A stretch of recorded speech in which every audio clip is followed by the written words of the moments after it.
নমস্কার বন্ধুরা, all time রান্নাঘরে আপনাদের সকলকে স্বাগতম। আশা করি সবাই ভালো আছেন এবং সুস্থ আছেন। তো আজ আমি আপনাদের করে দেখাবো বাটি চচ্চড়ি রেসিপি। ঘরে মাংস না থাকলে একবারই রুটি খেতে ভালো লাগে না, বা কোনো সবজি নেই, তাহলে ঝটপট এই রেসিপিটি বানিয়ে নিন। দেখুন, খুব সুন্দর লাগবে রুটি পরোটা দিয়ে খেতে, এবং ভাত দিয়েও কিন্তু খুব সুন্দর লাগে।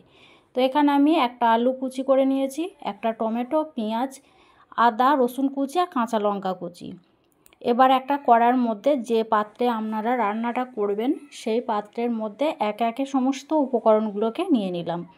প্রথমে আলু টমেটো নিয়ে নিলাম, তারপরে পেঁয়াজের কুচিটা নিয়ে নিলাম, আদা রসুনের কুচি নিয়ে নিলাম, আর দুটো কাঁচা লঙ্কা কুচি করে রেখেছিলাম সেটা নিয়ে নিলাম।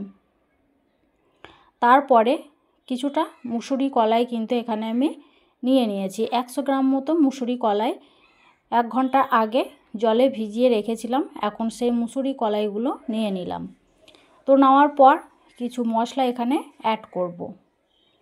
তো এখানে প্রথমে আমি স্বাদ মতো লবণ দিলাম, তারপরে পরিমাণ মতো হলুদের গুঁড়ো দিয়ে দিলাম। হলুদের গুঁড়ো দেওয়ার পর এখানে আমি লঙ্কার গুঁড়ো অ্যাড করছি। আপনারা ঝালটা আপনাদের পরিমাণ মতো বুঝে অ্যাড করবেন। তারপরে একটু জিরের গুঁড়ো, একটু ধনের গুঁড়ো দেওয়ার পর সমস্ত উপকরণগুলোকে হাতের সাহায্যে খুব সুন্দরভাবে কিন্তু মাখিয়ে নেব। একটু সময় ধরে মাখাবেন, যতক্ষণ না পর্যন্ত মশলা থেকে জল ছেড়ে এসছে ততক্ষণ পর্যন্ত কিন্তু মাখিয়ে যেতে হবে। একটু চাপ দিয়ে দিয়ে মাখাবেন, তাহলে টমেটো পেঁয়াজ থেকে জল দেখবেন আস্তে আস্তে ছেড়ে আসছে। দেখুন, খুব সুন্দরভাবে মাখানো হয়ে গেছে।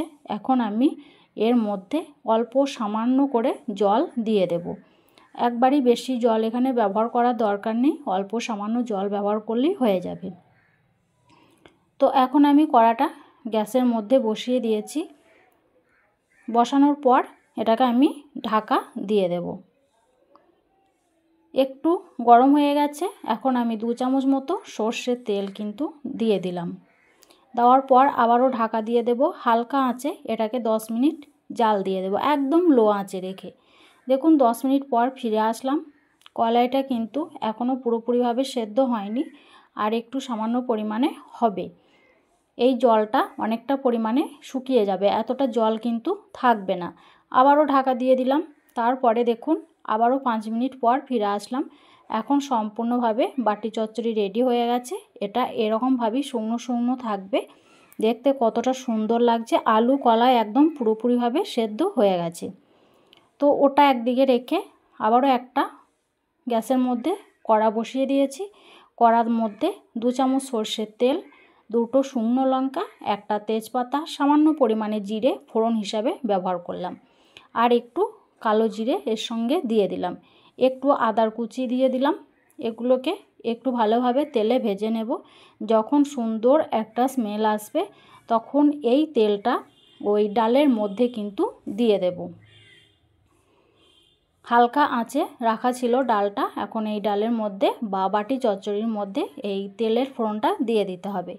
দেওয়ার পর একটু ভালোভাবে সুন্দরভাবে মিশিয়ে নেব।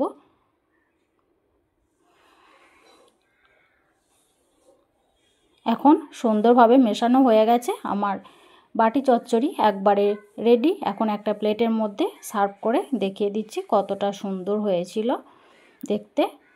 তো যদি ভালো লাগে বন্ধুরা, অবশ্যই লাইক করে দেবেন, কমেন্ট বক্সে আপনাদের মতামত জানাবেন। আর যদি নতুন বন্ধু হয়ে থাকেন তাহলে প্লিজ চ্যানেলটি সাবস্ক্রাইব করে পাশে থাকবেন। দেখুন, আলুগুলো খুব সুন্দরভাবে সেদ্ধ হয়ে গেছে। আজ এই পর্যন্ত বন্ধুরা, ভালো থাকবেন, সুস্থ থাকবেন, ধন্যবাদ।